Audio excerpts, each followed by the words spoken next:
de mercado y producción precisamente porque su flor es la marihuana. Les digo, la agenda de Hansen para impulsar la producción de la marihuana era eliminar, sacar del mercado a los productores de papel de cáñamo que eran sus competidores. El potencial industrial del cáñamo es extraordinario, porque no solo sirve como fibra, textil, como fibra de corderería, es muy amigable con el medio ambiente, sino que también sus aceites no psicoactivos, sus cuidados no psicoactivos, sirven para cosmética y sirven para suplementos alimenticios, tienen una cantidad de usos importantes. Entonces, por eso presentamos esas tres iniciativas. Eso fue lo primero que se presentó en el Congreso. Por supuesto que esas iniciativas eran mucho más avanzadas y estaban mucho mejor elaboradas que lo que se está discutiendo actualmente, ¿no? A partir de entonces, empezaron a presentarse iniciativas en el Congreso. Ruth Zabaleta, que era candidata al Movimiento Ciudadano Gobernadora de Guerrero, presentó junto con otros legisladores entonces del PRD otras iniciativas, y bueno, se fueron hasta el grado de que, bueno, con esas iniciativas se fue nutriendo de evidencia una discusión que sin embargo se enfrentó una y otra vez en el Congreso a la ignorancia y los prejuicios y el escándalo moral, ¿no? Porque una de las razones por las cuales están prohibidas las sustancias, hay que decirlo, es moral, es absolutamente moral, no se sostiene en evidencia científica, es puritana, porque las sustancias, se cree, todas estas producen concupiscencia. Entonces, en realidad ese es un sustento que está detrás. No hay fundamento científico para sostener la producción. De ninguna sustancia, porque en realidad todas las sustancias que hoy se consideran prohibidas serían mucho menos peligrosas si tuvieran regulaciones diferenciadas adecuadas. Pero bueno, no me voy a meter en ese tema ahora, me voy a concentrar en ello. Sin embargo, vimos que íbamos a avanzar por la vía legislativa mucho más, precisamente porque nos enfrentábamos a la ignorancia y los prejuicios, y entonces decidimos avanzar por la vía judicial.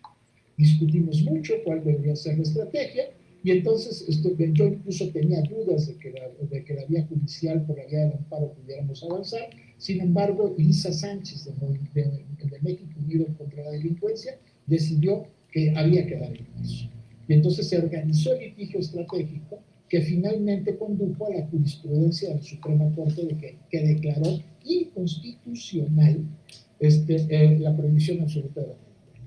El litigio estratégico empezó con una solicitud del grupo dirigente de México Unido contra la Delincuencia, que se constituyó en la Sociedad Mexicana de Autoconsumo Responsable y Tolerante, el SMART, la solicitud a COFEPRIS para plantar marihuana para el autoconsumo. Por supuesto, COFEPRIS negó el permiso, se fueron a amparo, el juez negó el amparo, se pidió la revisión de amparo y se logró que el tribunal colegiado que tenía que resolver el amparo en revisión se lo turnara a la Corte. Esto fue producto de una estrategia de litigio. Entonces, y la Corte aceptó el amparo en revisión. Y ahí empezó esta historia, donde, por cierto, en ese momento el presidente de la Corte, el actual presidente de la Corte, que entonces no era presidente de la Corte, nada más era ministro, tomó el toro por los cuernos y planteó un proyecto de sentencia que es un ejemplo de sentencia garantista. Para esto, por supuesto que planteó su proyecto de sentencia y abrió un proceso de consulta científica sobre el tema. Y acopió la Corte suficiente evidencia para decir que la peligrosidad relativa al consumo de marihuana no justificaba su prohibición absoluta y que además y que esa prohibición absoluta violaba un derecho fundamental, que era el derecho al libre desarrollo de la personalidad. Ese fue el primer amparo que se concedió a un grupo de personas, de 5 personas, para que pudieran sembrar marihuana en su casa y consumirla. Por cierto, de esos 5, 4 nunca habían consumido marihuana ni han consumido marihuana en su vida, ¿no? Pero bueno, se concedió ese amparo y ese fue el primer paso. Vinieron después otras demandas de amparo no todas las presentó el grupo al que yo estoy vinculado. Hubo una del entonces senador Armando Ríos Peter, que también procedió en un amparo en la Corte, otra de otro litigante, y otras dos que sí fueron nuestras, hasta apuntar las 5 sentencias de las cuales se derivó la jurisprudencia de la Corte. Y la jurisprudencia de la Corte establece que es inconstitucional en México la prohibición del marihuana. Es decir, estamos ante el hecho de que en México ya es inconstitucional la prohibición del marihuana. Y por eso la Corte instó al Congreso a legislar. Para esto ya había habido otras iniciativas, la de la actual secretaria de Gobernación, que como senadora presentó una iniciativa. En la legislatura pasada, nosotros, el grupo al que pertenezco, donde participábamos, yo en ese momento era investigador del programa de política de drogas del CIDE, Alejandro Madrazo, que era entonces el coordinador del programa de política de drogas del CIDE, por supuesto Luisa Sánchez de México Unido contra la Delincuencia, la constitucionalista, amparista Luisa Conesa, presentamos una iniciativa de regulación que fue asumida curiosamente por un senador del PAN, entonces Roberto Gil, y fue apoyada por otros legisladores de distintos partidos, que era un proyecto de regulación integral que fue la base que después tomó Olga Sánchez Cordero para su propio proyecto. Por supuesto, el proyecto de Gil no transitó, como tampoco después transitó de Olga Sánchez Cordero, a pesar de pertenecer a la fracción parlamentaria mayoritaria en el Senado cuando lo presentó. Pero fue entonces la jurisprudencia de la Corte la que obligó a que la Comisión de Justicia del Senado con la Comisión de Salud se vieran obligadas a dictaminar en torno a las iniciativas que existían para regular integralmente el cannabis y para superar la inconstitucionalidad planteada por la Corte. No me voy a meter ahora en el otro tema, que es el del cannabis medicinal, que ese avanzó desde la legislatura anterior, aunque de una manera bastante limitada y mala, pero entonces esta legislatura, en el Senado, se vio obligado a presentar un dictamen, ¿no?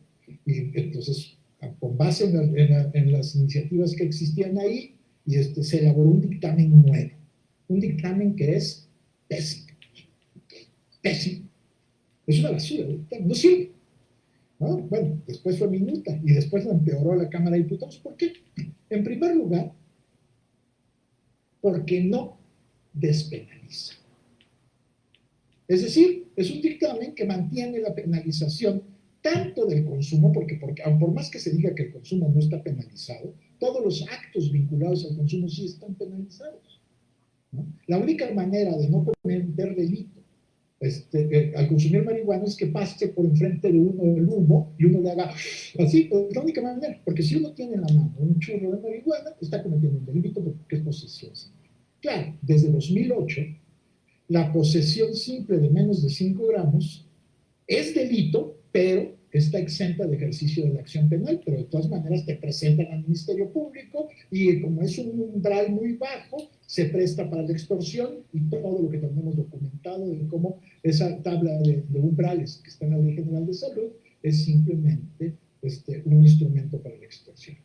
Pero entonces, ¿qué hace este dictamen? Pues mantiene el delito, aumenta el umbral de 5 a 28 gramos, en el cual no se ejerce la acción penal, pero mantiene la marihuana en la tabla de umbrales de sustancias ilícitas. Si se está regulando, ¿por qué se mantiene la ilicitud?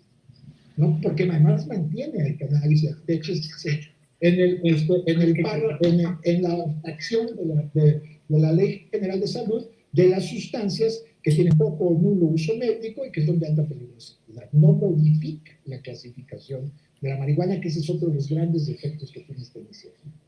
Entonces, aumenta a 28 gramos el umbral en el que no se ejerce la acción penal y pone entre 28 y 200 gramos multa. Pero es delito. O sea, que sanciona con multa. Y a partir de 200 gramos mantiene el delito de narcomenudeo para una sustancia para la que se está creando un mercado regulado, lo cual es un despropósito. Pero no solo eso, sino que mantiene el delito con penas de cárcel para la producción en el campo de marihuana que no cumpla con los absurdos requisitos que pone la ley para poder ingresar a la producción legal, ¿no? Era en el origen el senador Menchaca, que fue el que impulsó este despropósito, estaba en connivencia con las empresas canadienses que estaban buscando apropiarse de la producción regulada en México, ¿no?, para producir aquí marihuana para su mercado legal en Canadá, ¿no? Y entonces pusieron barreras de entrada altísimas, que son infranqueables para las comunidades campesinas que tradicionalmente han producido y que han sido víctimas del narcotráfico que los fuerza a producir para ellos y víctimas del Estado que los ha criminalizado y los ha encarcelado. Eso los deja fuera el proyecto de legislación que tenemos en puertas. Entonces ponen unas barreras de entrada altísimas que son infranqueables porque necesitas tener una instalación de alta tecnología para vigilar la producción, y luego establece la necesidad de tener semillas registradas, es decir, semillas patentadas, que hasta ahora pues, son monopolio de los canadienses, y semillas trazables, con lo cual sacan de entrada, podría ser que se diera registro de estas semillas, pero el hecho es que destaca de entrada a la producción tradicional mexicana de las variedades que desarrollaron los campesinos para el mercado ilegal, ¿no? La Acapulco Golden, la sin semilla, todas estas que en su época tuvieron mucho prestigio, ahora ya son muy anticuadas porque el desarrollo genético ha avanzado muchísimo en la mejora de las semillas de marihuana. Y esa es la seca. Entonces sigue criminalizando a los consumidores que no compren en el mercadito legal que van a crear, o que compren más de los 28 gramos, y sigue criminalizando a los campesinos. Y luego pone unas barreras de entrada tan altas que son infranqueables. Si estaba mal la minuta que mandó el Senado a la Cámara de Diputados, todavía los diputados la empeoraron, porque además prohibieron la exportación, con lo cual ya no hay incentivos para que nadie invierta en ese mercado legal, ¿no? Por lo tanto, están haciendo una ley que va a ser papel mojado, porque los consumidores, porque además sí se supone que para cumplir con lo planteado por la Corte, se regula el autocultivo, pero exigen registro, exigen modificaciones en las viviendas, abren la posibilidad que se metan a inspeccionar a tu casa si te registran para producir cannabis para tu consumo. Por lo tanto, ningún consumidor en su sano juicio va a registrarse. Entonces, es decir, es una ley que no va a servir para nada. Los consumidores van a seguir consumiendo la misma marihuana que consumen hoy y van a seguir en todo caso autocultivando de igual manera sin registrarse, ¿no? Y nadie va a invertir en la marihuana legal porque no hay incentivos para invertir en ella, porque ni siquiera se puede fabricar. Así de mal hecha está la ley. Es una tontería que si se aprueba va a convertirse en papel mojado. Pero además está todo, nos enfrentamos de nuevo a todos los prejuicios, el conservadurismo, el PAN diciendo que ¡ay, qué horror!, porque entonces la marihuana va a estar disponible. Lo primero que tenemos que entender es que la prohibición nunca ha reducido la disponibilidad de sustancias. Al contrario, lo que hace es hacer más peligrosa esa disponibilidad, porque en otras sustancias, incluso también en la marihuana, hay problemas, en el caso de la marihuana, de contaminación con pesticidas, de prensado y mezcla con otras sustancias, y en otras drogas, el problema es la adulteración. Pero por supuesto no es la disponibilidad. El que quiere consumir tiene disponibilidad plena. La prohibición ha fracasado en disminuir la disponibilidad de sustancias. Y lo que queríamos era una regulación adecuada que estableciera criterios para el consumo adulto, ¿no?, como se establece para el alcohol, donde cuando vas a comprar, por supuesto que te piden si tienes INE para no venderle a los niños y a los adolescentes. Es lo que queríamos, ¿no? Pero pusieron unos sistemas, bueno, la Cámara de Diputados incluso se fue a la inconstitucionalidad de aumentar la edad para poder consumir de los 18 a los 23 años. Una idiotez total. Porque además está el problema de que de todas maneras no hay ley que pueda impedir el consumo de los niños. Lo que tenemos que tener es medidas y campañas para propiciar un consumo mucho más responsable, ¿no? Pero bueno, una legislación bien hecha lo que trata es de alejar la edad del primer consumo, porque efectivamente la adolescencia el cerebro no está totalmente formado, hay mucha discusión científica de si hay daño o no por el consumo en la adolescencia, ya el consenso científico es que no causa ningún daño a la inteligencia de un cerebro bien formado, pero en cambio hay discusión sobre el daño que puede causar el consumo de cannabis en el cerebro adolescente. Entonces, una medida de reducción de daños es hacer que el primer consumo sea lo más tarde posible. Y eso se podría lograr con una buena legislación, no con estas tonterías que se están proponiendo hoy, y que por cierto además ni siquiera están avanzando, porque lo que estamos viendo es un proceso de, aquí tengo esto, bueno, ahí te lo mando, ahí te lo regreso, y mientras tanto están haciéndose tontos sin cumplir el plazo que les dio la Corte, ya lo violaron por tercera ocasión, y ahora ya lo violaron incluso sin esperar que las Cortes les dé la prórroga. Ya simplemente el Senado dijo que se va a septiembre y que van a revisar todo el proceso. ¿Por qué? Porque la mayoría es de Morena y la mayoría de Morena responde a las instrucciones presidenciales y el presidente no quiere que se regule. Porque el presidente está imbuido de todos los prejuicios y la ignorancia que ha mantenido la política prohibicionista. Esa es la situación en la que estamos hoy. No se ha cumplido con el mandato de la Corte, la inconstitucionalidad está ahí, pero la Corte también está actuando de manera pusilánime porque ahora tendría la oportunidad de hacer una declaratoria general de inconstitucionalidad que simplemente borrara de un plumazo los artículos de la Ley General de Salud que ha declarado ya inconstitucionales en su jurisprudencia, y bueno, ahí dejaría un vacío legal, pero que liberaría para que la gente pudiera plantar marihuana y consumirla libremente. Hoy, los que tenemos amparo, podemos plantar en nuestra casa y podemos tener marihuana para nuestro consumo, pero solamente aquellos que tenemos amparo, porque el amparo no tiene efectos generales en México, como ustedes saben. Entonces, por supuesto que el Congreso está quedando en deuda. Sería muy importante que los legisladores electos en la próxima legislatura tomaran este tema en sus manos y corrigieran lo que han hecho mal los legisladores de esta legislatura. Eso sería crucial. Y lo tenemos que hacer un tema central porque la prohibición ha sido, vuelvo al principio, un gran fracaso. Y el uso de la persecución penal y el uso de las fuerzas del Estado para perseguir la producción y el comercio de sustancias ilícitas está causando una cantidad enorme de muertes en este país. El 80% de los homicidios dolosos en este país están vinculados a la guerra contra las drogas, y tenemos una tasa de homicidios en México hoy de 31 por cada 100,000 habitantes, que es la que teníamos en 1958. Es decir, hemos retrocedido 63 años en tasa de homicidios, después de que en 2007 habíamos alcanzado una tasa muy razonable de 8 homicidios por cada 100,000 habitantes. 2007 fue el año más pacífico de la historia de México desde su independencia.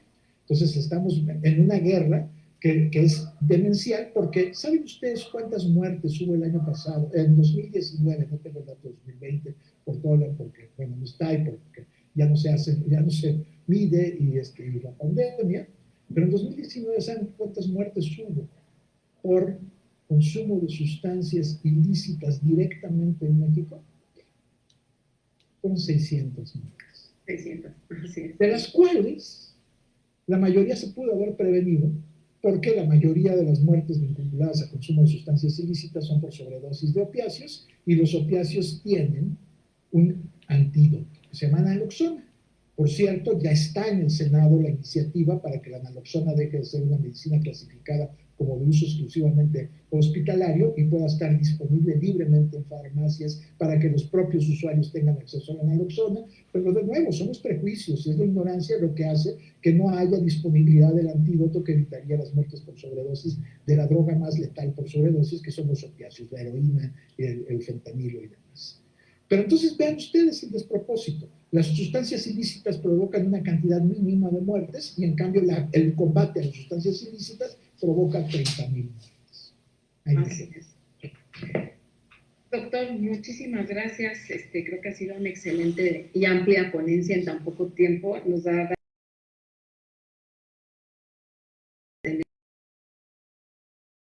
legislación, si no fallida, pero sí, fallida, pero además estancada, ¿no? Porque estamos estancados en un vaivén y desde luego los que más se perjudican es la política, bueno, la política prohibitiva. Los más perjudicados son quizá los pequeños o grandes consumidores. La persecución, yo creo que es la peor de todas, la persecución que ha causado tantas muertes, ¿no? Como dice usted, 31 muertes, y creo que reducimos un poco en 2020, pero no se debe a la pandemia, no precisamente a que haya reducido los problemas de narcotráfico. Y bueno, la persecución a consumidores, y sobre todo a mí la gran preocupación que manifesté al inicio son este tema de la adulteración de la marihuana, que también causa otras formas de adicción y otras formas de manifestación que sí afectan de otra manera a las personas, y lo que son los pequeños productores, aquellos pequeños productores, aquellas culturas indígenas donde es parte de su ritual y donde es un consumo, además de medicinal, ritual, y que se vean en estas mismas condiciones sobre la parte de la legislación totalmente disparada y totalmente en desigualdad. Le voy a dar la palabra a Pablo. Nos acompaña también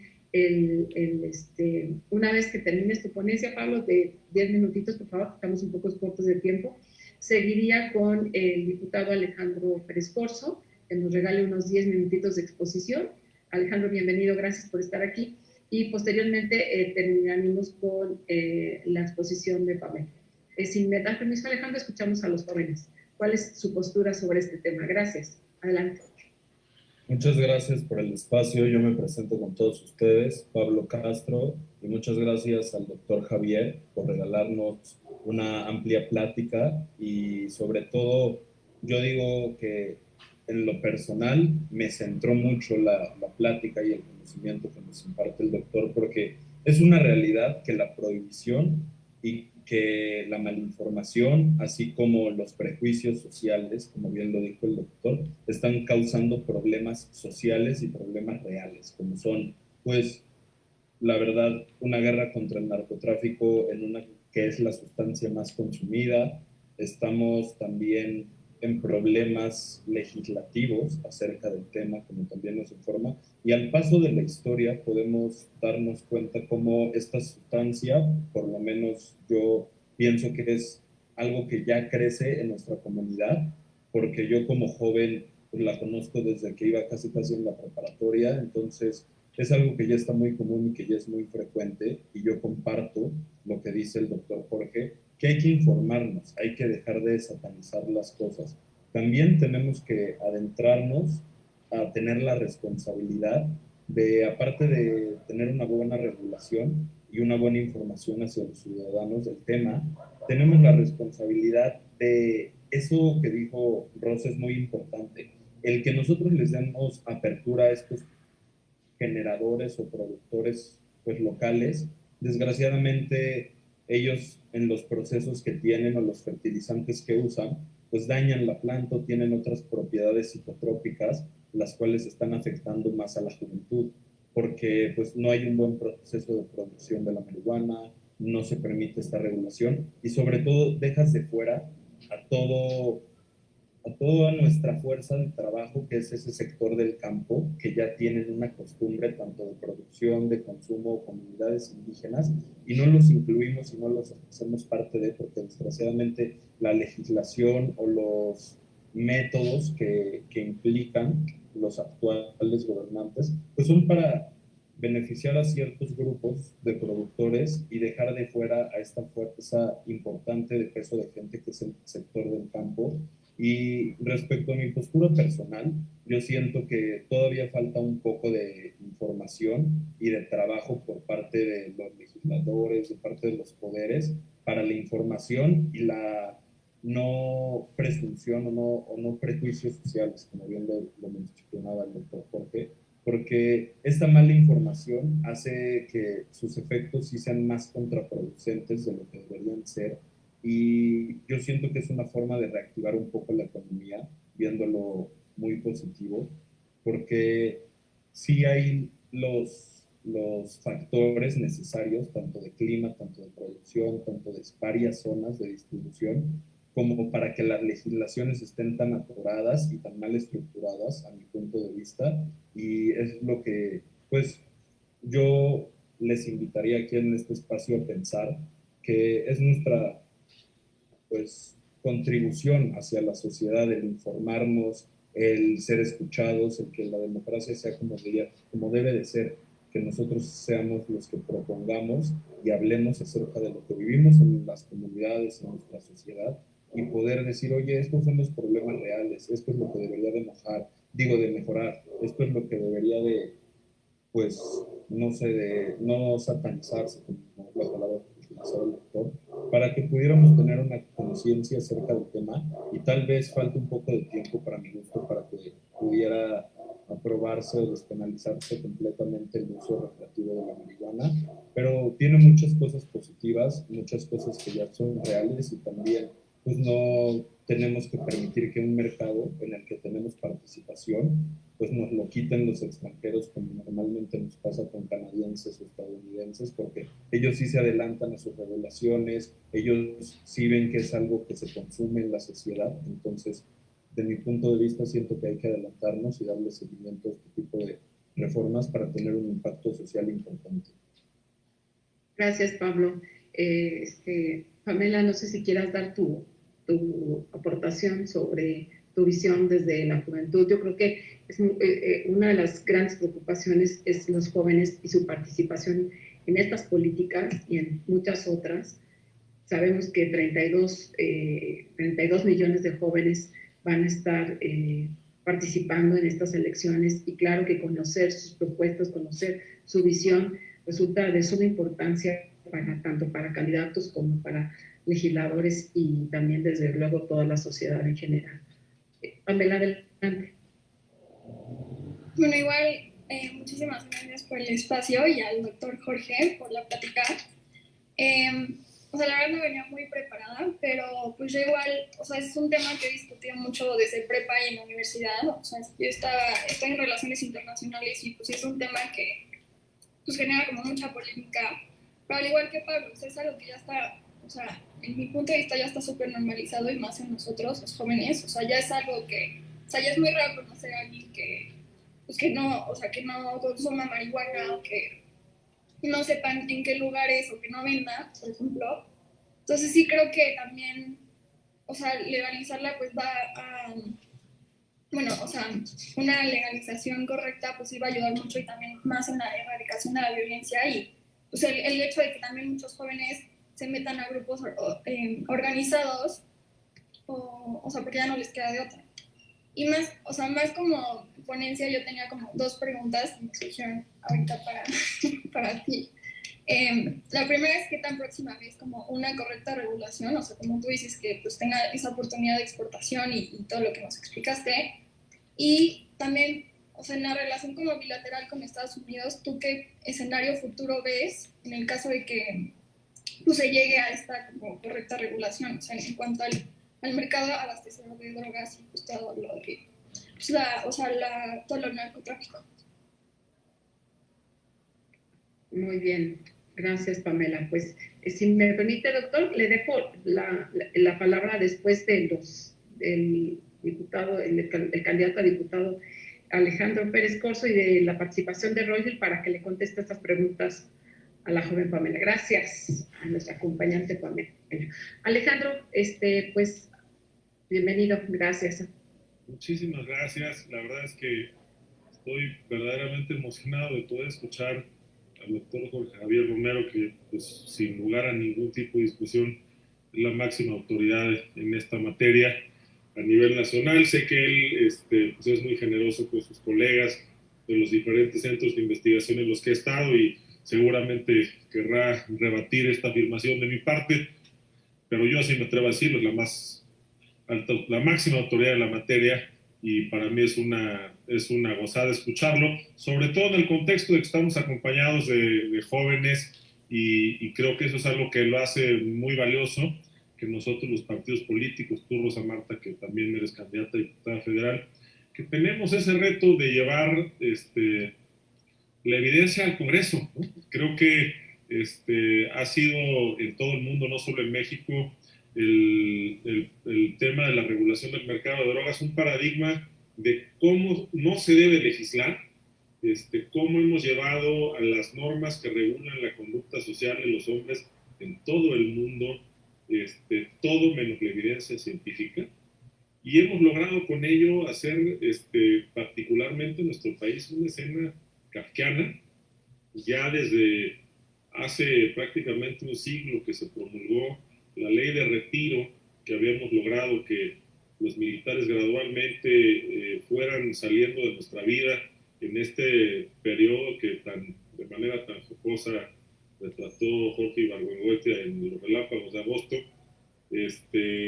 Habíamos logrado que los militares regresaran a hacer las funciones que les eran verdaderamente esenciales y dejaran la construcción institucional a los civiles.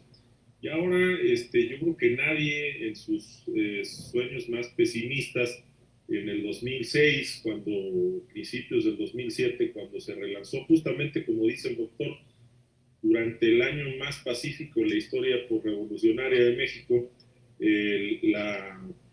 la guerra contra las drogas, que pues menos de 20 años después estaríamos con una escena en la que tenemos más militares que nunca metidos en más asuntos que nunca. Entonces el tema no solo ha sido un fracaso estrepitoso de lo que nos preocupa a muchos padres de familia. Yo ahora que he recorrido el distrito y que he puesto sobre la mesa el planteamiento del partido de la regulación del mercado de drogas, los papás han crecido participando de este prejuicio y creen que la regulación del mercado de drogas acerca a edades más tempranas las drogas a sus hijos, cuando y pues hay toda la evidencia científica para comprobar lo que es la renta de la ilegalidad, lo que hace que el mercado acerque las drogas a sus hijos a edades cada vez más tempranas. Entonces yo celebro que estemos teniendo esta discusión. Me imagino que debe ser muy frustrante para el doctor y para todos los expertos ver que durante décadas seguimos teniendo toneladas de evidencia científica respecto al fracaso del enfoque prohibicionista y que seguimos sin lograr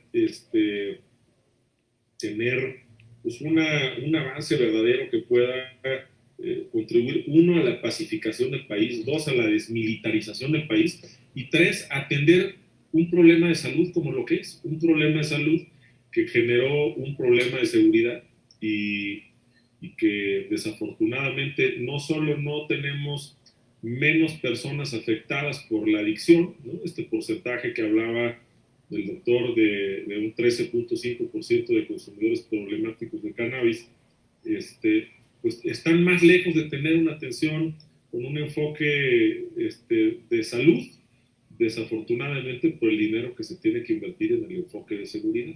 Entonces, tenemos desafortunadamente, y es una palabra que he dicho ya una docena de veces en esta intervención, tenemos desafortunadamente presupuestos sumamente limitados en materia de salud, y en buena medida es también, uno, por lo que afecta al ciclo económico y narcotráfico, el ciclo económico y el lavado de dinero y las operaciones con recursos de procedencia ilícita afectan el ciclo económico, afectan el ciclo de vida de las empresas legítimas.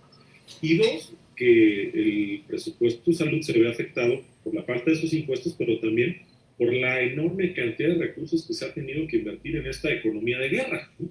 Entonces, yo creo que Movimiento Ciudadano tiene, en el caso de nosotros, Rosa Marta, Royfit, la tarea de uno, pues si tenemos el privilegio de que los ciudadanos nos lleven al Congreso, pues de una vez por todas, ahora sí, hacer una regulación lo mínimo aceptable posible y de ahí seguir construyendo. Y dos, en este contacto que tenemos con la gente, pues ir platicando madre por madre y padre por padre sobre estos prejuicios que el sistema les ha puesto en torno a la desregulación, porque yo lo veo, muchos creen que la regulación del mercado de drogas acerca las drogas a sus hijos, cuando es todo lo contrario. Yo quiero terminar por agradecer a Rosa Marta, a los chavos que están aquí con nosotros, que de verdad son los que hacen que estas intervenciones valgan, y bueno, pues el enorme privilegio escuchar al doctor y escucharte a ti, Rosa Marta.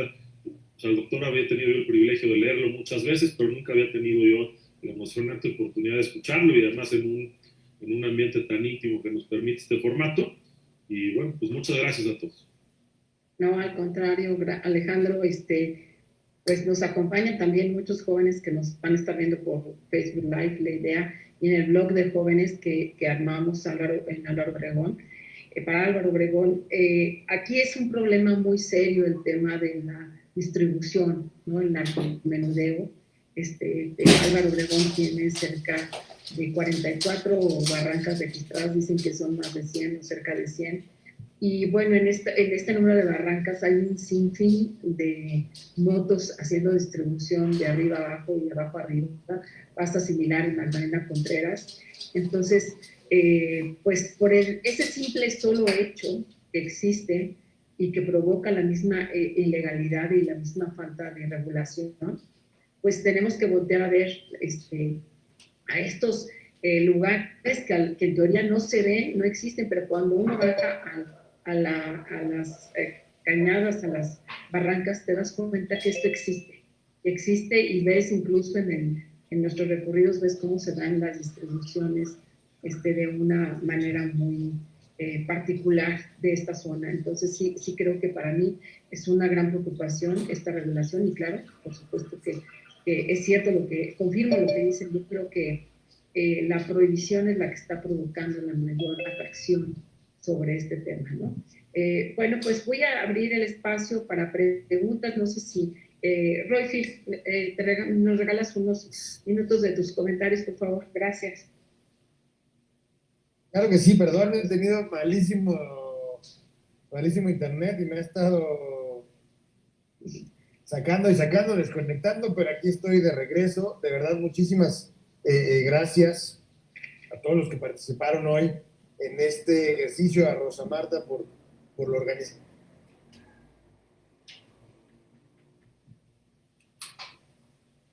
Tres puntos de nuestra agenda. Y sé que, como se hizo evidente hoy, pues hay todavía muchísimo tema de...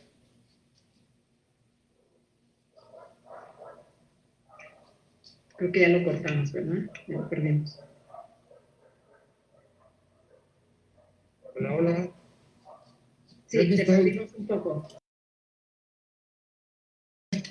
Por estos inconvenientes de conexión, pero digo que incluso lo que hoy está en el Senado otra vez atorando esta regulación, pues evidentemente tiene que ser motivo de un análisis profundo, nuevamente, todos por pues las malas enmiendas que le hicieron en la Cámara de Diputados, que de por sí era una legislación aún perfectible, pues ahora creo que el camino todavía va a ser largo, lamentablemente, pero para nosotros los tres puntos fundamentales en los que hemos estado basando nuestra política en el tema de la regulación, nosotros así lo denominamos, regulación para la paz, y sí tiene que ver con la descriminalización y la despenalización de todo el tema relacionado con la planta, la regulación responsable y basada en la libertad de las personas. Eso lo consideramos como uno de los temas fundamentales, viéndolo como un asunto para garantizar el ejercicio de las libertades. Y el tercero es un tema de justicia e inclusión de todas las víctimas que ha cobrado este régimen de prohibición y esta guerra contra las drogas. Ese es el marco de lo que para nosotros tiene el sentido de regular la cannabis, y además pues sé que lo platiqué con Rosa Marta en alguna de nuestras charlas, tenemos puntos de vista encontrados de trayectoria, ¿no? de propia formación, pero la verdad es que reconozco el trabajo que ha desempeñado Rosa durante todo este tiempo, pues sí, para combatir las adicciones, para combatir el tema del consumo. Y yo creo que si lo seguimos enfocando como un asunto de salud, un asunto de regulación, podemos tener un punto de coincidencia en el que todos podamos estar conformes con el resultado. Hoy, este tema, por un tema de posición, por un tema de consumo, nos parece que en el fondo también lo que queremos pues es que la justicia también les llegue a estos jóvenes, porque también implica un asunto de discriminación, un tema de condición. Lo hemos dicho en muchos espacios.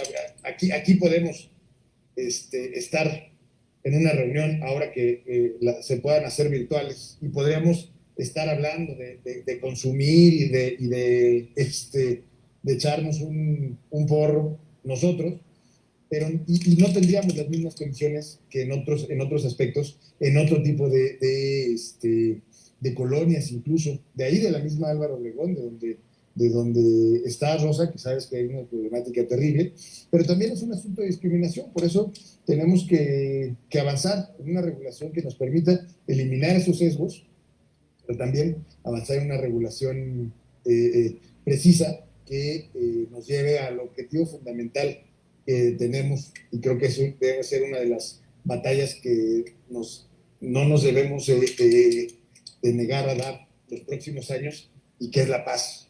Tenemos que buscar que esta regulación nos lleve hacia la paz, que tanto falta nos hace, que tantos muertos nos ha costado esta lucha. Creo que hacia allá tenemos que seguir impulsando. Yo les agradezco mucho, de verdad, esta charla. Creo que esos ejercicios enriquecen mucho el debate, enriquecen mucho la agenda de Movimiento Ciudadano, y sobre todo, pues que para nosotros la perspectiva más importante es escuchar más voces, escuchar a los ciudadanos, escuchar a los que verdaderamente saben, a los que hacen de estos temas sus causas. Y eso, de verdad, te agradezco mucho, Rosa, que nos pongas este granito dentro del Movimiento Ciudadano para que podamos seguir abonando en la construcción de una mejor agenda. No, pues al contrario, muchísimas gracias, porque la fortalece, y volvemos a incidir en el tema de la regularización, ¿no? La parte de la justicia y la inclusión, que son los puntos focales, y creo que a los jóvenes yo les daría el mensaje de piensen en la regulación. Pues cuando pensamos en la regulación responsable, tiene que empezar por ustedes, tiene que empezar desde casa también, y desde ustedes mismos, porque en ustedes depositaríamos la confianza ante una regulación, digamos, legal, ante lo que sea prohibitivo y lo que sea legal y lo que no y lo que sí. Al final, los que tienen la decisión son ustedes. Los que tienen la decisión de la política que vamos a tener a futuro está en sus manos también. Y pues, bienvenidos sus comentarios, porque son parte de nuestras propuestas. Doctor, no sé si alguien tenga alguna pregunta que nos haga favor de ponerlo en el chat, o quisiera abrir su micrófono y hacer la pregunta directa. Y le invitaría al doctor para que nos respondiera las dos preguntas que ya tenemos, y si hubiera alguna tercera o cuarta, si nos hacen favor de manifestarla, ya sea levantando la mano o escribiéndola en el chat. Muchas gracias.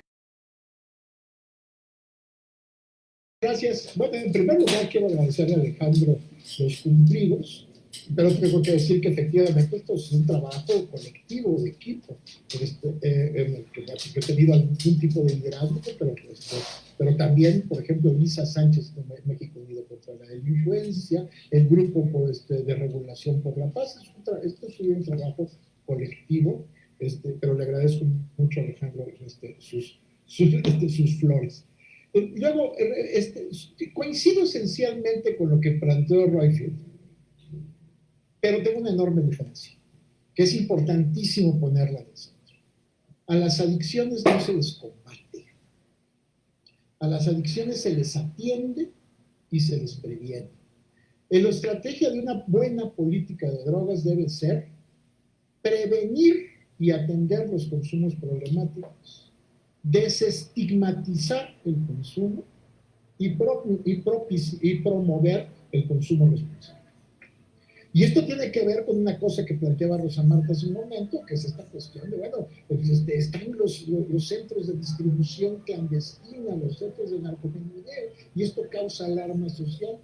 efectivamente una buena regulación, una de las cosas que haría sería precisamente generar puntos de abastecimiento seguros, con garantías, y por supuesto una estrategia central de reducción de daños, pues, que está vinculada a una regulación adecuada del cannabis, es la separación de mercados. La separación de mercados es una estrategia de reducción de daños porque hace que los consumidores de cannabis no entren en contacto con proveedores de drogas potencialmente más peligrosas. Por eso la separación de mercados es importante y por eso es importante que avancemos en la regulación del cannabis para que separemos claramente mercados, que fue lo que hicieron los Países Bajos desde la década de los 70, ¿no? Pero hay que desestigmatizar. Hay que acabar con el estigma. Los consumidores de sustancias no tienen por qué ser tratados como delincuentes ni como alguien peligroso en sí mismo. No hay ninguna evidencia que realmente vincule consumo de sustancias con violencia, con excepción del alcohol y en todo caso de las metanfetaminas y la cocaína. No hay ninguna vinculación de violencia con los consumidores de cannabis, ¿no? Entonces hay que desestigmatizar. Esto es muy, muy, muy, pero muy importante. Y bueno, y aquí entro a las muy pertinentes preguntas de Pamela. Lo primero, ¿cuál sería la regulación ideal? Nunca existe la regulación ideal. ¿A qué deberíamos aspirar ahora? A lo que decía Rafael. Tenemos que aspirar a una regulación que en primer lugar sí cumpla con las sentencias de la Corte, ¿no? Es decir, que proteja el libre desarrollo de la personalidad de los consumidores de marihuana, su derecho al libre desarrollo de la personalidad y que garantice vías de abastecimiento seguro para poder tener, para que el derecho al libre desarrollo de la personalidad de los consumidores de marihuana sea universal y no solamente para aquellos que nos consideran mal. ¿Y esto qué implica? Implica, en primerísimo lugar, acabar con el delito de posesión simple, en el caso, para empezar, del cannabis. Yo sería partidario que avanzáramos en la eliminación del delito de posesión simple, es decir, el delito de posesión de sustancias ilícitas, sin propósito de venta para todas las sustancias, como lo acaba de hacer el estado de Oregon en Estados Unidos. Pero para empezar por cannabis, tenemos que acabar con el delito de posesión simple. Si no se acredita la intención de venta, no debe haber delito de posesión. Y tenemos que despenalizar el cultivo para garantizar precisamente lo que decía Rayfield, la justicia para aquellas comunidades que han producido tradicionalmente cannabis y que sin embargo hoy han sido víctimas tanto de la prohibición, porque el Estado los persigue, los encarcela, los castiga, les destruye sus cultivos, pero también han sido víctimas del narcotráfico que les impone sus condiciones y sus reglas del mercado. Porque no es cierto que el mercado no esté regulado. El mercado está regulado, pero está regulado por los delincuentes. Y lo que queremos es un mercado regulado por el Estado. Y esto implica, por supuesto, que no hacer una legislación que pone unas barreras de entrada tan absurdas que en realidad va a fracasar en el objetivo central de una buena regulación. ¿Cuál debe ser el objetivo de una buena regulación? Sacar la mayor cantidad posible del mercado de la clandestinidad. Esto es lo que mide el éxito de una buena regulación. Por ejemplo, la regulación de Uruguay resultó una mala regulación porque no ha sacado un porcentaje mayoritario del consumo del mercado clandestino. La regulación de Colorado, en cambio, de los primeros 2 estados que regularon el uso de la marihuana, del cannabis para el uso adulto, fue una buena regulación porque en el segundo año ya había sacado del mercado clandestino al 70%. La regulación del estado de Washington fue una mala regulación porque solo sacó al 30% del mercado clandestino. Entonces, ¿cuál es una buena regulación? La que saca el mayor porcentaje posible del mercado, de la clandestinidad, y la mete al mercado regulado. Para eso tiene que haber incentivos para que quienes consumen y producen en el mercado clandestino se pasen al mercado regulado. Si tú les vas a vender una marihuana mala o de baja cantidad de THC y cara En unos expendios regulados nadie te va a ir a comprar y van a seguir comprando en el mercado clandestino y no vas a sacar a nadie de la clandestinidad, que eso es lo que ocurriría si el proyecto se aprueba como lo mandó la Cámara de Diputados. Y otra diferencia contigo, Rodríguez, es que tú dices que era una legislación perfectible. No, era pésima la que llegó del Senado. Y todavía la empeoraron con algunas mejoras en la parte penal. Y es pésimo por eso, porque no va a sacar a nadie de la clandestinidad. Solo el único valor que tenía era simbólico decir que México ya tenía un mercado regulado y que era el tercer país del mundo que tenía un mercado regulado. Y entonces voy a la otra pregunta de Pamela, que es muy importante. Estados Unidos y el narcotráfico y México.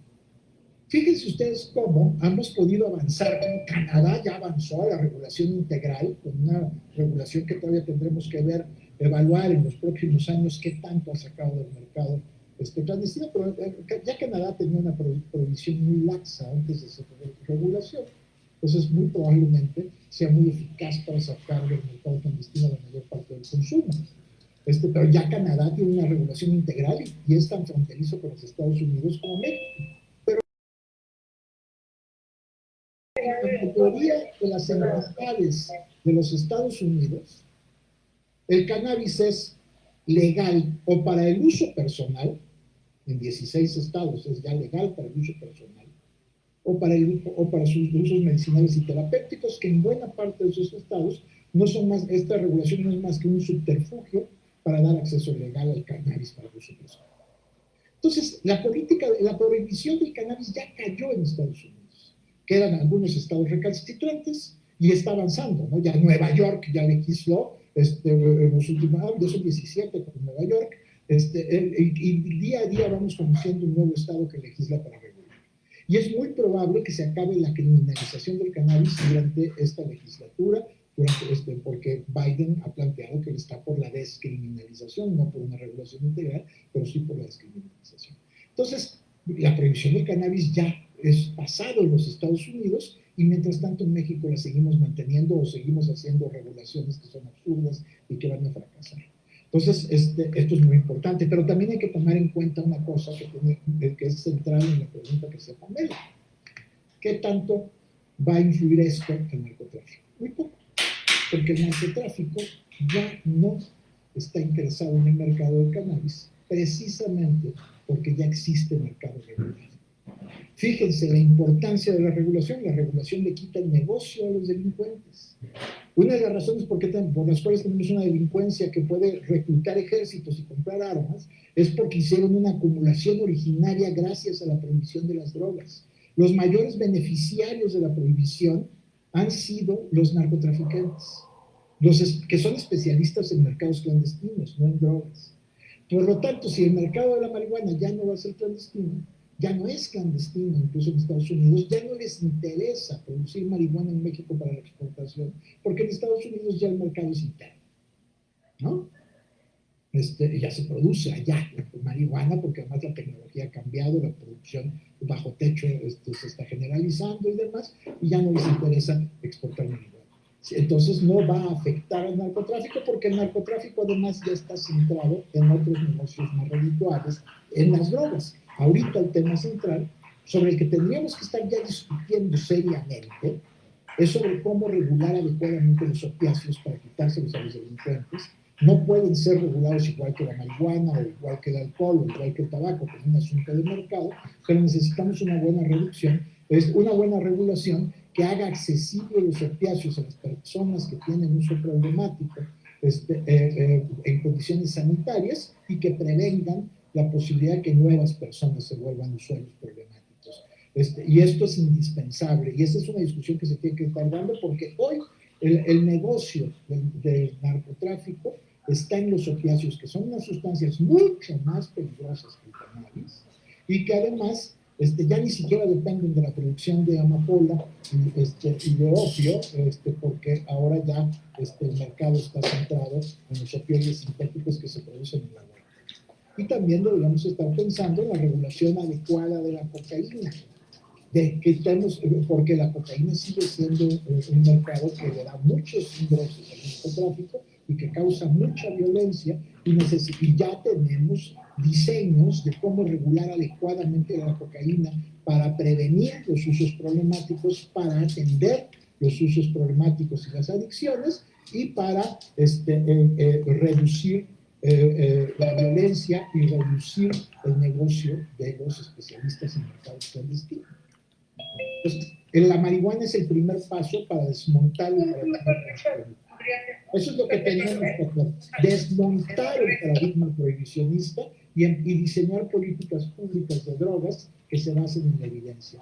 Y la regulación del cannabis es el primer paso. No vamos a lograr, por supuesto, de entrada la regulación perfecta, eso no existe. Tenemos que ir avanzando, como siempre son los procesos de cambio institucional, de manera gradual, de manera incremental, pero es importantísimo que partamos hoy del hecho de que hay que acabar con la prohibición en serio del cannabis. Eso implica acabar con el delito de posesión simple y acabar con el delito de siembra, si no se hacen los términos absurdos que están planteados en la regulación, y tenemos que poner en el centro la cuestión de los derechos, la accesibilidad, la existencia de mecanismos de provisión que garantizan el derecho al libre desarrollo de la personalidad de las personas adultas que decidan consumir. Y esto tiene que ir a la par de estrategias de política pública para prevenir los consumos tempranos y los consumos problemáticos. Eso debe ser el centro de la política sensata de drogas. Necesitamos una política sensata para las drogas. La política de la prohibición es una insensatez. Muchas gracias, doctor. Pues claro que nos complementó muchísimo esta parte, ¿no? Y sobre todo que esa es la gran preocupación, como legisladores, como padres, y como los jóvenes que están aquí, es que sí, que no, ¿no? Y que está prohibido y que no, y hasta dónde puedo, como dice usted, tener esa libertad, el ejercicio de mi libertad.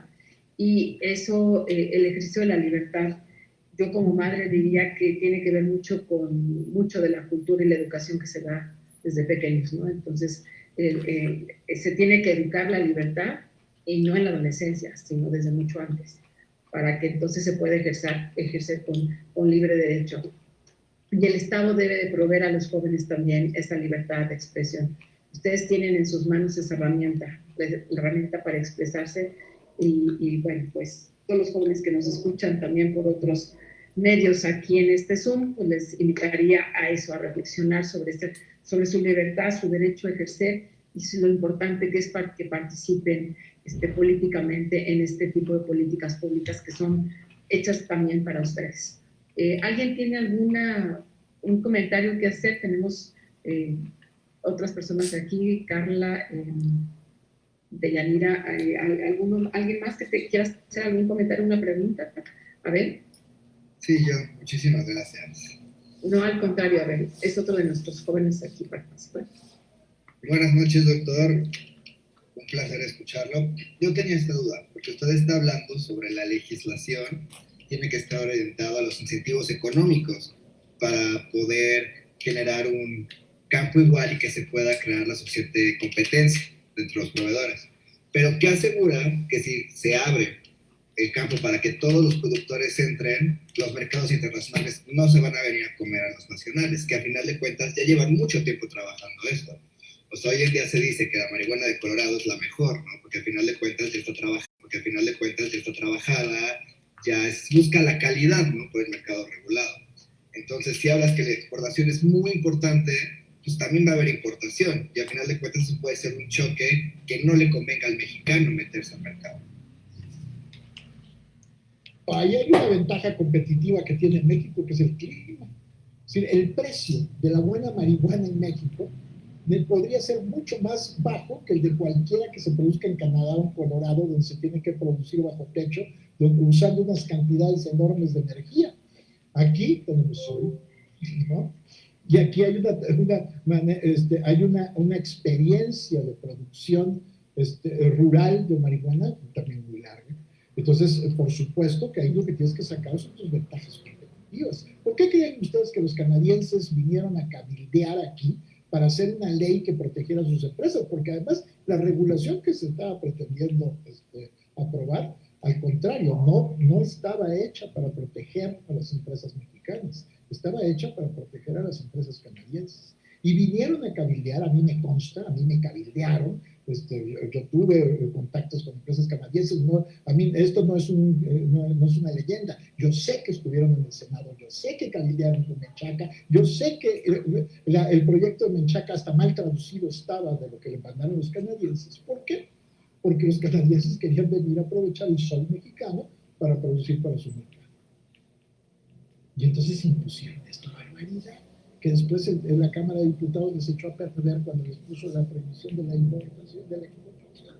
Y entonces ya con eso, los canadienses dijeron, pues ya, no vamos a invertir nada ahí, pero ya estaban dispuestos, les digo, ya habían comprado tierras en Sinaloa, estaban preparados para venir a producir aquí, con sus reglas, con sus semillas registradas y demás. Y eso es lo que estaba haciendo la ley Menchaca, proteger a las empresas canadienses. Y se lo echó a perder la Cámara de Diputados cuando metió lo de la prohibición de la exportación. Pero era una ley que no favorecía a la producción mexicana, discriminaba a las semillas mexicanas, discriminaba a los productores tradicionales mexicanos. Y al contrario, lo que tenemos que hacer es una legislación que estuviera hecha para resarcir todo el daño que le hemos causado a campesinos que no han tenido otra opción que producir para el mercado clandestino, y que fueran ellos los principales beneficiarios de una buena regulación. Y pensando en un mercado que ya va a ser internacional. Ahorita todavía no se puede exportar a Estados Unidos, porque Estados Unidos es ilegal, pero muy pronto va a dejar de ser ilegal en Estados Unidos.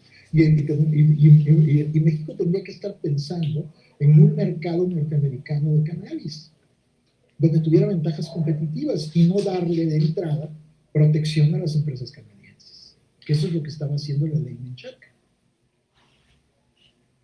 Ese es el problema. Y el costo que tiene, o sea, un goterito de cannabis te cuesta un dineral hoy y lo necesitamos también para algunos procesos de salud, ¿no? Claro, por supuesto, porque además también la regulación del cannabis medicinal en México se hizo para favorecer a las farmacéuticas. No se reguló el cannabis para uso terapéutico y medicinal, se reguló la producción para producir derivados farmacéuticos, ¿no? Igual con unas barreras de entrada absurdas, con unas restricciones tremendas y criminalizando la producción para remedios terapéuticos que no fueran farmacéuticos. Esto no tiene nada que ver con la regulación del cannabis medicinal en los Estados Unidos, en la mayor parte de los estados, nada. Aquí se reguló para que se vengan a producir a México, en todo caso, derivados farmacéuticos, con patentes que los hacen absolutamente inaccesibles para muchas personas que los requieren, aunque, bueno, por supuesto que hay derivados farmacéuticos específicos para ciertos padecimientos que deben tener calidad farmacéutica y deben estar muy bien regulados por COFEPRIS, pero hay un montón de usos terapéuticos desde el siglo XIX, la farmacopea mexicana tradicional, existen remedios basados en cannabis, desde la tintura para tallar las reumas, ¿no?, que deberían también regularse. Y eso, a juicio, simplemente eso. Muy bien, doctor. Bueno, tenemos un poquito limitado el tiempo. Voy a dejarle la participación a Deyanira y no sé si Carla Martino tendrás alguna participación que quieras hacer y cerramos con esto este panel y bueno, invitarlo después, doctor, porque vamos a generar un espacio de debate entre jóvenes, los que están a favor y los que no, al fin de que puedan ellos mismos encontrar un punto neutro sobre este tema.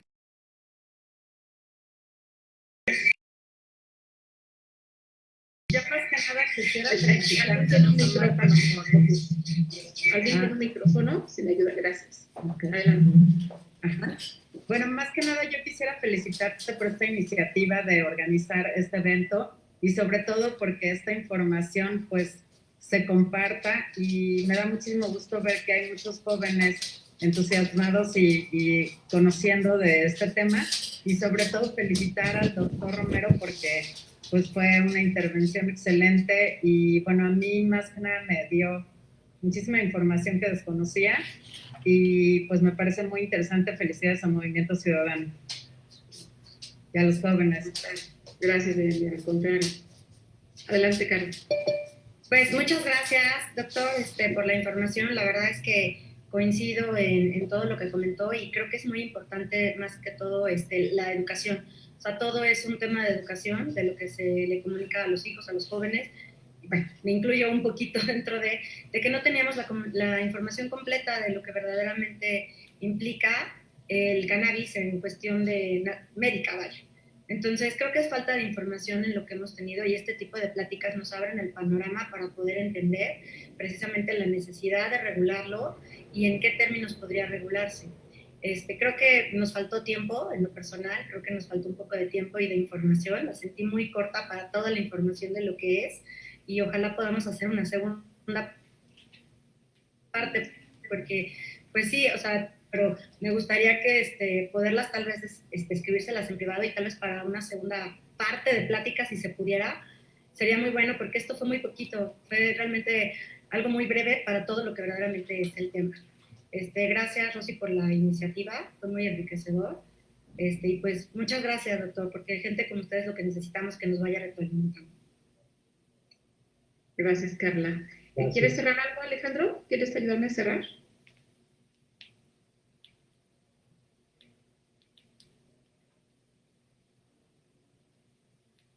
Bueno, ok.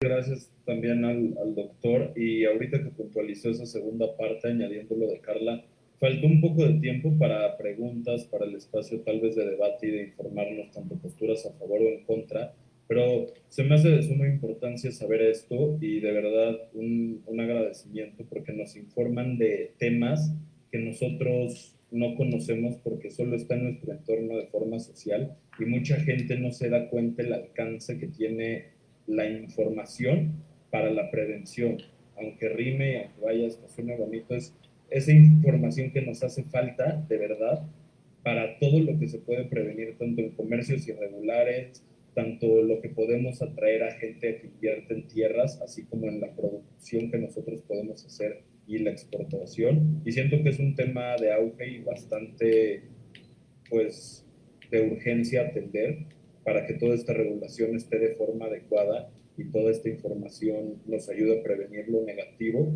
y a adentrarnos a lo positivo y pues a crear un mercado bien regulado y funcional y que no tenga preferencias y deje pues de fuera al sector campesino, que es una parte que creo que nos puede dar mucho y nos ha dado mucho durante mucho tiempo al país.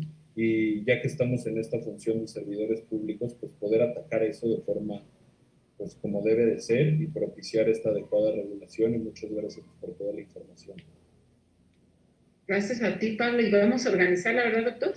Organicemos el debate con los jóvenes. Sí, por supuesto que sí. Yo estoy dispuesto a entrarle con ustedes, con las candidaturas del Movimiento Ciudadano a todos los debates en los que me Muchas gracias, doctor.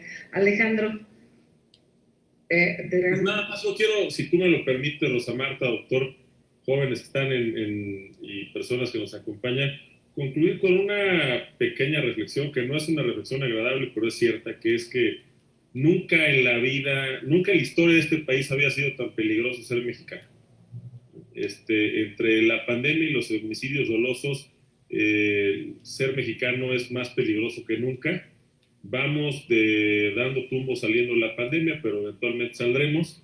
Y creo que otra de las variables importantes en la peligrosidad que implica ser mexicano hoy en día pues es justamente los homicidios dolosos. Y si discutimos a fondo, como estamos haciendo, involucrando a los jóvenes para solucionar el proceso de pacificación del país y que ese 80% de los homicidios dolosos empiecen a disminuir de manera drástica, podemos hacer que ser mexicano no solo sea un gran orgullo y sea muy agradable en la vida cotidiana, sino que sea mucho menos peligroso. Yo nomás quiero hacer un comentario a algo que dijo Alejandro en su primera intervención que me parece central. En el gran riesgo que estamos viviendo hoy como país por la militarización.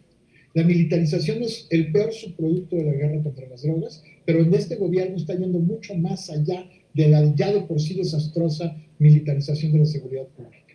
Y creo que ese es un llamado, tenemos que poner ese tema, igual que lo deberíamos estar poniendo en el centro de la discusión en la campaña. Porque además hay una percepción social equivocada sobre la militarización, hay una percepción mayoritaria de que los militares hacen bien las cosas. Es falso esto, es absolutamente falso. Los militares hacen muy mal las tareas de seguridad pública y hacen muy mal otras tareas, y no hay ninguna evidencia de que no sean una parte profundamente corrompida del Estado mexicano. Y la militarización está poniendo realmente en riesgo la democracia y la vida civil del país. Y creo que ese es otro tema que... Por supuesto, doctor, lo vamos a invitar a algún conversatorio sobre ese tema, creo que es súper importante.